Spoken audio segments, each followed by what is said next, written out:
आगा जी आज 28 वाला मैच चाहिए। अस्सलाम वालेकुम दोस्तों, उर्दू लिक्स के साथ मैं हूं इजाज़ अहमद गोंदल और मेरे साथ हैं senior sport journalist Aurangzeb Younis. आज एशिया कप की तारीख बदलने जा रही है और एक तारीखी मुकाबला होने जा रहा है पाक भारत टाकरा, और ये फाइनल मैच है। ख़ास तौर पर कल रात पाकिस्तान टीम का एक भरपूर ट्रेनिंग सेशन हुआ, भारत ने रेस्ट की। पाकिस्तान के कैप्टन कल सलमान अली आगा ने प्री मैच कॉन्फ्रेंस भी की। आज पाकिस्तान टीम किस प्लान के साथ, किस स्ट्रेटजी के साथ मैदान में उतरेगी कि पाकिस्तान भारत को हरा सके, उसी पर बात करेंगे। और भाई 21 से पहले हमने बात की थी कि बहुत प्लानिंग की है, सरप्राइज़ भी पाकिस्तान टीम देगी, लेकिन पाकिस्तान टीम की बैटिंग ने थोड़ा सरप्राइज़ दिया। पहले 10 ओवर तक वो सरप्राइज़ रहा कि 94 रन बनाए, लेकिन अगले 10 ओवर में जो है वो पाकिस्तान 60-68 स्कोर बना सकी और 5 ओवर में 35। तो बैटिंग कोलैप्स कर रही है हमारी। बांग्लादेश के अगेंस्ट भी हमने देखा टॉप ऑर्डर कोलैप्स हुआ। तो अब क्या प्लान बाकी रह गया है, किस तरह पाकिस्तान टीम को मैदान में उतरना चाहिए? देखिए, दुरुस्त कहा इजाज़ भाई आपने, पाकिस्तान की बैटिंग स्ट्रगल तो कर रही है, लेकिन आज कप्तान सलमान अली आगा की प्रेस कॉन्फ्रेंस अगर आपने देखी हो तो उनसे भी ये सवाल किया गया बैटिंग के हवाले से, और स्पेशली उनसे ये भी सवाल किया गया कि आपकी परफॉर्मेंस भी शायद उस तरह की नहीं है, और बड़ा स्ट्रेट फॉरवर्ड उन्होंने जवाब दिया कि मेरी परफॉर्मेंस बिल्कुल अप टू द मार्क नहीं है, लेकिन हो सकता है कि हमने ये सारे रन इस मैच के लिए बचा कर रखे हैं। आपकी बात तो ठीक है कि बैटिंग मायूस कर रही है इस पूरे टूर्नामेंट के, बल्कि अगर ट्राई नेशन सीरीज में कहें, लेकिन अच्छी बात यह है कि पाकिस्तान इस इतनी बुरी बैटिंग के साथ भी पाकिस्तान इस एशिया कप के फाइनल में पहुंच गया। इट्स मीन कि पाकिस्तान में कहीं ना कहीं तो वो स्ट्रेंथ है कि वो इस मुकाम तक पहुंच गया। तो देखिए, साइम अयूब अगर बॉलिंग नहीं कर रहे, जो सबसे डाउटफुल या सबसे आप कहें कि जो कमज़ोर कड़ी इस वक्त पाकिस्तान बैटिंग टीम की लग रही है वो साइम अयूब, इसलिए कि एक तक उनका नंबर बड़ा की है। पहले वो ओपन करते थे, अब वो वन डाउन आते हैं। अब वो रन अगर नहीं कर रहे तो वो बॉलिंग से बहुत अच्छा कर रहे हैं। टॉप 3 में अगर पाकिस्तान की तरफ से देखें तो 8 विकेटें उन्होंने भी ली हैं, 8 ही विकेटें शाहीन शाह अफरीदी की और 9 विकेटों के साथ लीड कर रहे हैं हारिस रऊफ। फील्डिंग में वो बहुत जान मार रहे हैं। अब ये अच्छा पहलू है। अब सलमान अली आगा अगर रन नहीं कर रहे, बल्ले से अगर कुछ नहीं कर रहे, तो उनकी जो लीडरशिप क्वालिटी है वो बहुत ज़बरदस्त है। उनका जो एज ए लीडर जो उनके डिसीजन है ग्राउंड के अंदर, वो आप देखें तो उनकी जो बॉल चेंजेस है, जो उन्होंने आखिरी मैच में शाहीन शाह अफरीदी को यूज़ किया, वो 3 कंटिन्यू ओवर और तीसरे ओवर में उन्होंने विकेट ले ली। फिर हारिस रऊफ को पहला थोड़ा सा बुरा, मैं इसलिए कहूँगा कि 10 रन उस वक्त के हिसाब से ज़्यादा थे, लेकिन उसको कंटिन्यू किया। जो हम देख रहे थे कि पहले मैच में उन्हें ये नहीं किया था, अगले ओवर की पहली बॉल पर उन्हें विकेट ले ली। मोहम्मद इब्रार अहमद का उन्हें बड़ा अच्छा यूटिलाइज किया, पावर प्ले के बाद उनको बॉलिंग दी। तो ये छोटी छोटी जो चीज़ें हैं ना, ये सारी मिलके तो एक इम्पैक्ट डाला है उन्होंने, और पाकिस्तान आज फाइनल में पहुंच गया। अब जो बात आगे की आ गई है, कल की आ गई है, तो डेफिनेटली कल ये जो सारी चीज़ें हैं, ये सारे गुनाह इसलिए माफ़ हो सकते हैं कि अगर कल का मैच आप जीत सकते हैं। अगर साइम अयूब ने रन नहीं किए तो कल अगर साइम अयूब इम्पैक्टफुल इनिंग्स खेलते हैं, वो चाहे 40-50 रन की हो, अगर पाकिस्तान की मैच जीते हैं तो कोई पूछेगा ही नहीं कि साइम अयूब ने पिछले 11 मैचों में क्या किया। सलमान अली आगा अगर रन कर देते हैं तो सारे पीछे भूल जाएंगे। तो ये वो इतना बड़ा स्टेज है कि इंडिया के खिलाफ एक अगर आपका आम सा मैच होता है ना, जिसपे आप कोई भी प्लेटफॉर्म हो, एक क्रिकेट के अलावा कोई गेम हो, तो इंडिया के अगेंस्ट जो परफॉर्मेंस होती है ना, वो आपको रातों रात हीरो बना देती है। और मेरे ख्याल में ये पाकिस्तान की जो यंग टीम है उसके पास ये बेहतरीन मौका है कि कल का मैच जीतें। 41 साल के बाद पाकिस्तान को ये मौका मिला है ये जीतने के लिए, ये जीतें और पीछे फिर कोई नहीं जाएगा, ना मैं जाऊँगा ना आप जाऊँगा, सब जीत पे बात करेंगे। तो इस वक्त मेरे ख्याल में हमें पॉजिटिव सोचना चाहिए, पीछे क्या हुआ उसको भूल के हमें इस टीम को सपोर्ट करनी चाहिए, कप्तान को सपोर्ट करनी चाहिए, क्रिकेट बोर्ड को करनी चाहिए, क्योंकि कुछ चीज़ें अब ना खेल से बढ़ के आ गई हैं, जैसे सूर्य कुमार यादव ने कहा था। तो अब कुछ चीज़ें ग्राउंड के बाहर और ग्राउंड के अंदर, मतलब ये अब क्रिकेट से बढ़ के आ गई हैं। तो अब मुझे लगता है कि खाली क्रिकेट बचाने के लिए नहीं, अब पाकिस्तान की और भी इज्जत का सवाल इसलिए है कि जिस तरह इस खूबसूरत खेल को जिस तरह इसकी दजियाँ बिखेरी गई हैं, जो कंट्रोवर्शियल तरीके से प्रेस कॉन्फ्रेंस हुई, फिर उसको उनकी मीडिया ने जो हाल किया, फिर लास्ट जो अगर प्रेस कॉन्फ्रेंस उनके कप्तान की देखें जिन्होंने कहा कि अब तो हम शायद मुकाबला भी नहीं समझते इनके साथ। तो मेरे ख्याल में सारी बातों का जवाब देने के लिए जो सबसे बेस्ट प्लेटफॉर्म है ना, वो आज का दिन है, आज का मैच जीते हैं और इन सारी बातों का जवाब दें। आपने सलमान अली आगा की बात की। सलमान अली आगा ने आज प्रेस कॉन्फ्रेंस में इस चीज़ को एक्सेप्ट भी किया कि मेरी परफॉर्मेंस जो है अप टू मार्क नहीं है, जो कि होनी चाहिए थी। हमने पाकिस्तान इस वक्त मुत्तहिदा अरब अमारात में 11 मैच खेल चुकी है, 6 एशिया कप के और 5 ट्राई नेशन सीरीज़ के। सोशल मीडिया पर मैं एक मीम देख रहा था कि सलमान अली आगा के बारे में कि आगा जो है वो टीम को फाइनल में नहीं लेके आए, टीम आगा को फाइनल में लेके आई है। गो कि आपने जो बात की कप्तानी की, पिछले 2 मैचेस में बहुत ज़्यादा चेंजेस मैंने तो नोट किए हैं। सलमान अली आगा जो गलतियां पिछले मैचेस में कर रहे थे, ख़ास तौर पर इंडिया के अगेंस्ट, श्रीलंका और बांग्लादेश के अगेंस्ट सलमान अली आगा की कप्तानी थोड़ी बहुत डिफरेंट थी।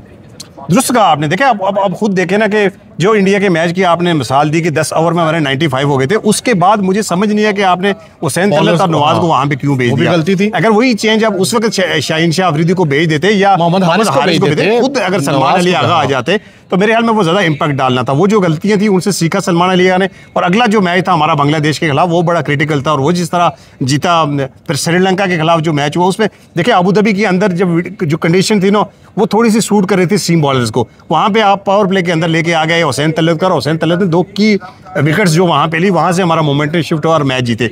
इसी तरह आप अबू धाबी, अब जब दुबई में आ गए जो आपका लास्ट मैच हुआ श्रीलंका के खिलाफ, उसमें आप देखें कि उसमें भी हम फंस गए थे। वहाँ पे शाहीन शाह अफरीदी को जो कंटिन्यू किया, हारिस रऊफ को लेके आए, तो मेरे ख्याल में जो चेंजेस थी बड़ी पॉजिटिव चेंजेस थी, और फील्ड प्लेसमेंट मेरे ख्याल में अकॉर्डिंग द बॉलिंग थी वो बहुत ज़बरदस्त चीज़ थी और जिससे हमें फ़ायदा मिला। अब चूंकि वो जो गलतियाँ थी मेरे ख्याल में सारे जो गलतियाँ थी वो खाने टिक करके सलमान अली आगा लमन यहाँ तक पहुँच गई है। अब मेरे ख्याल में सिर्फ एक कदम दूर है, अल्लाह करे कि कल वो लाइन जो है वो हम क्रॉस करें और फिर क्या बात हो जाए, क्योंकि ये जो जीत है मेरे ख्याल में ये इस मौके पे अंदर, इस मौके के मुनासिबत से ये इतनी बड़ी जीत होगी कि शायद पाकिस्तान क्रिकेट को या पाकिस्तान के मुल्क को इससे पहले इस जीत की ज़रूरत नहीं थी, ये कल होना चाहिए।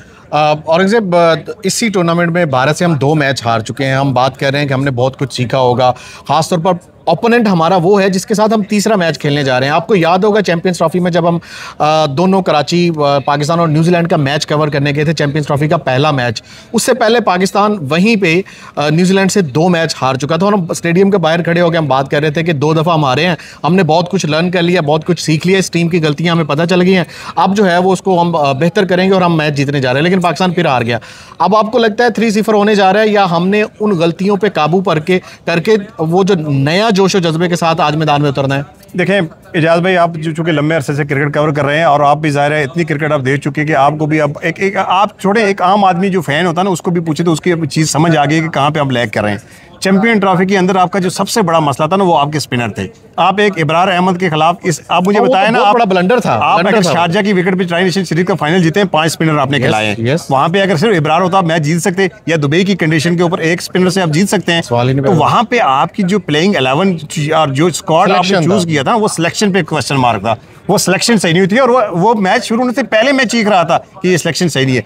अब बेंच के अंदर एक तो प्लेयर ऐसे अब भी हैं कि जिनकी सिलेक्शन पे सवालिया निशान, या आप सोच सकते हैं यार कि ये लोग प्लेइंग 11 में या आपकी स्क्वाड में क्या कर रहे हैं। लेकिन अब आपके पास स्पिन में बहुत ज़्यादा ऑप्शन है।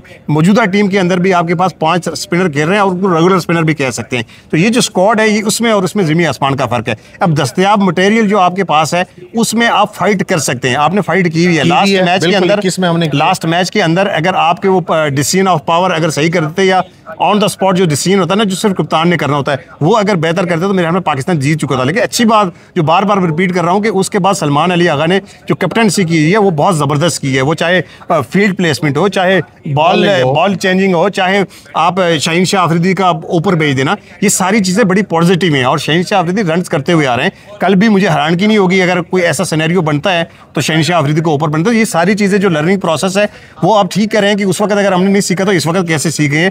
इस वक्त हमें भी है कि हमारे पास स्ट्रेंथ जो है वो पूरी है, हम विकेट के कंडीशन के मुताबिक हमारे पास वो मटेरियल दस्तयाब है कि हम वो उसको यूज़ कर सकते हैं। चैंपियन ट्रॉफी के अंदर हमारे पास मटेरियल हमारे पास नहीं था कि हम यूज़ करते, तो ये थोड़ा सा मुझे लगता है कि फ़र्क है।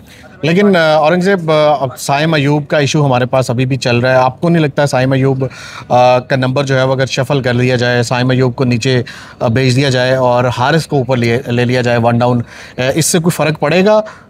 देखिए दुरुस्त कहा आपने। अभी थोड़ी देर पहले मेरी सीनियर स्पोर्ट्स जर्नलिस्ट ये हुसैनी साहब से बात हो रही थी, उन्होंने मुझे कहा कि बहुत ज़्यादा तवक्को है, इस चीज़ की बहुत ज़्यादा इम्कानात हैं कि ये चीज़ हो जाए। एक और टीम ऑफिशियल से मेरी बात हुई तो उन्होंने भी कहा कि यार ये इस चीज़ के इम्कानात इसलिए हैं कि मोहम्मद हारिस जो है वो नंबर 7 पे स्ट्रगल कर रहे हैं और साइम अयूब जो हैं वो 1 नंबर पे स्ट्रगल कर रहे हैं। तो ये मेरा ख्याल में इस वक्त कहना कबल अज़ वक्त होगा, क्योंकि ये वो चीज़ है जो कप्तान ने ऑन द स्पॉट इसका डिसीजन करना होता है। क्योंकि अभी मुझे नहीं पता कि आप बैटिंग पहले करेंगे, आप बॉलिंग पहले करेंगे। बैटिंग पहले करेंगे तो पावर प्ले में आपकी सिचुएशन क्या होगी। अगर तो आपका एक अच्छा टोटल लग जाता है तो फिर आप ट्राई कर सकते हैं मोहम्मद हारिस को, या फिर साइम अयूब को भी आप ट्राई इसलिए कर सकते हैं कि अगर अच्छा टोटल लगा हो तो आपके पास मार्जिन होता है कि आप 5-10 बॉलें जाके नेगोशिएट कर सकते हैं। और फिर जब आपको बॉल की समझ आ जाए, मेरे ख्याल में साइम अयूब के साथ एक ही प्रॉब्लम है।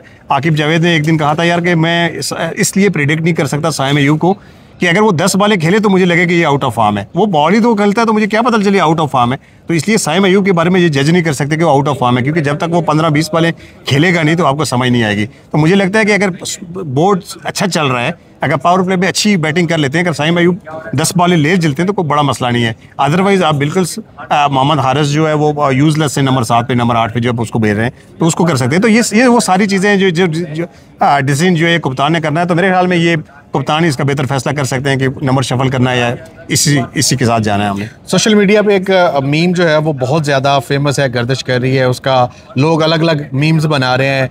हमने देखा 21 से पहले एक यूट्यूबर जो है वो जर्नलिस्ट हैं, उनकी जानिब से आगा जी मुझे 21 वाला मैच चाहिए। अब जो है वो आवाज़ें आ रही हैं सोशल मीडिया पे, आगा जी मुझे 28 वाला मैच चाहिए। तो आपको लगता है आगा जी 28 वाला मैच पाकिस्तानी कौम को देंगे? देखिए ये सारी पॉजिटिव चीज़ें हैं, ज़ाहिर है हर पाकिस्तानी का। देखिए यूट्यूब पर आप फील्ड में रहते हैं, हमारे साथ और कुलीग हैं जो इतनी दूर से पाकिस्तान को, ये देखिए एक प्रोफेशनल तो एज ए ठीक है, लेकिन एज ए पाकिस्तानी आप क्रिकेट फैन तो हैं, क्योंकि जब इस पेशे के साथ आपका रोज़गार भी जुड़ा हुआ हो, जब आप भी इस पे पूरा दिन बाहर खड़े होकर इसकी रिपोर्टिंग करते हैं तो आप ही चाहते हैं कि मैदान के अंदर हम जीतें। तो इसी तरह हर पाकिस्तानी का ये हक है, कोई यूट्यूब करता है, कोई फेसबुक करता है, कोई अपने टीवी के लिए काम करता है, तो हर पाकिस्तानी का एट दी एंड यही होता है यार कि हम मैच जीतें। तो मेरे ख्याल में 21 का मैच हो, 14 का मैच हो या 28 का मैच है, ये सारे मैचेस इंडिया के खिलाफ, मैंने आप पहले भी बात की कि इतना बड़ा प्लेटफॉर्म होता है कि हर मैच हिंदुस्तान के अगेंस्ट बंदा सोचता है कि ये मैं जीता हूँ।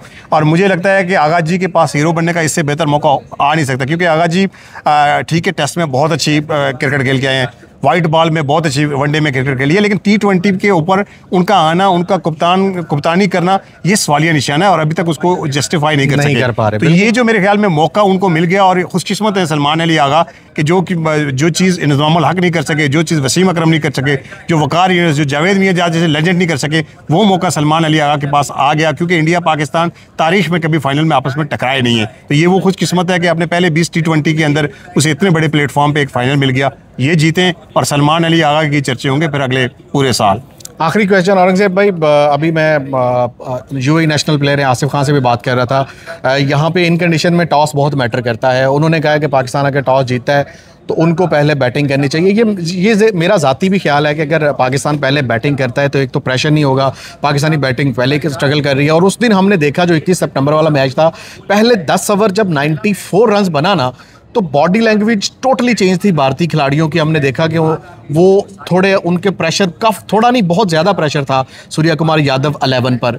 तो अगर पाकिस्तान टीम टॉस जीतता है तो आपको लगता है बैटिंग या बॉलिंग होगी? मुझे ज़ाती तौर पर लगता है कि अगर बैटिंग करता है तो प्रेशर कम होगा और उसी अंदाज में अटैकिंग क्रिकेट खेलें और 10 ओवर में 90+ स्कोर बना के प्रेशर अगली टीम पर डाइवर्ट कर दें। देखिए सलमान अली आगा से प्रेस कॉन्फ्रेंस में ये सवाल हुआ कि टॉस यहाँ पे कितना इंपैक्ट डालेगा और कितना मैटर करता है, तो उनका बड़ा ज़बरदस्त जवाब था जो मुझे बहुत पसंद है। उन्होंने कहा टॉस मैच से पहले सिक्का उछाला जाता है और हर मैच से पहले उछाला जाता है और ये एक फॉर्मेलिटी है जिसको पूरा करना होता है। यानी इस मीन्स कि उनके नज़दीक टास्क को मैटर नहीं करती है और एज ए प्रोफेशनल ये चीज़ आपको अडॉप्ट करनी चाहिए, क्योंकि आज अगर आप दिमाग में ये चीज़ डाल देना यार कि टॉस जीता तो मैच जीता, टॉस हार गया तो फिर आप जो है ना, अगर आप खुदा ना टॉस हारते हैं तो आधा मैच आप वहीं पे हार जाते हैं। ये मैटर नहीं करता। आपने जो लास्ट मैच खेला आपने चेस किया, आपको एक टफ कंडीशन थी। आपके श्रीलंका के खिलाफ जो मैच आपने खेला वो बांग्लादेश के खिलाफ अबू धाबी में आपने देखा होगा, वो आपके लिए एक टफ कंडीशन थी। तो आप चेस करके भी जीते हैं, आप पहले खेल के हारे भी हैं। इसी तरह इस वेन्यू के अंदर पाकिस्तान ने 2 मैचेस जो हराए हुए हैं वो इंडिया को चेस करके हराए हुए हैं। अब वो जो चीज़ें हैं ना वो सारी दरी की दरी रह गई हैं, क्योंकि इस वक्त जो है ना, इससे पहले जितना भी एशिया कप हुआ उसमें डू बड़ा एक ही फैक्टर था। यही इसमें जो है ना आपका डू फैक्टर नहीं है। आपने जितने मैचेस देखे होती नहीं है, एक मैच था शायद उसमें डू फैक्टर थोड़ा सा हुआ है, कोई आखिरी 2 ओवर। तो मुझे नहीं लगता कि टॉस जो है वो ज़्यादा मैटर करेगा। हाँ, अगर स्टैट्स के हवाले से आप पूछे तो फिर डेफिनेटली पाकिस्तान को टॉस जीत के पहले बॉलिंग करनी चाहिए। अदरवाइज मुझे नहीं लगता कि टॉस इतना ज़्यादा फैक्टर है, क्योंकि कल का मैच है आपने अगर देखा हो, पहली इनिंग्स में भी 200 और दूसरी इनिंग्स में भी 200 और श्रीलंका ने बेहतरीन चेस किया, वो पहले बेहतरीन खेले। तो मुझे नहीं लगता कि टॉस को बहुत ज़्यादा फैक्टर है। हाँ, अगर आप पाकिस्तान की जो स्ट्रेंथ में इस वक्त समझते हैं वो बॉलिंग है, तो उस हिसाब से तो पाकिस्तान को पहले बैटिंग ही करनी चाहिए। लेकिन अगर इस वेन्यू का आप रिकॉर्ड देखें तो उसके हिसाब से पाकिस्तान को चेस करना चाहिए। अभी कप्तान ने डिसीजन करना कि कप्तान क्या करते हैं। बहुत शुक्रिया औरंगजेब। और मैं फिर कहूँगा हमारे दोस्त फुरकान अली भट्टी जो कहते हैं ना आगा जी 28 वाला मैच चाहिए, ये अब सिर्फ फुरकान भट्टी की आवाज़ नहीं है, पूरी पाकिस्तानी कौम 25 करोड़ लोगों और पूरी दुनिया में बसने वाले क्रिकेट फैंस की आवाज़ है। आगा जी आज 28 वाला मैच चाहिए। मैं यहाँ से आपको अपडेट करता रहूँगा। अगली वीडियो तक के लिए इजाज़त दें। अपना बहुत ख्याल रखिए। अल्लाह हाफिज़।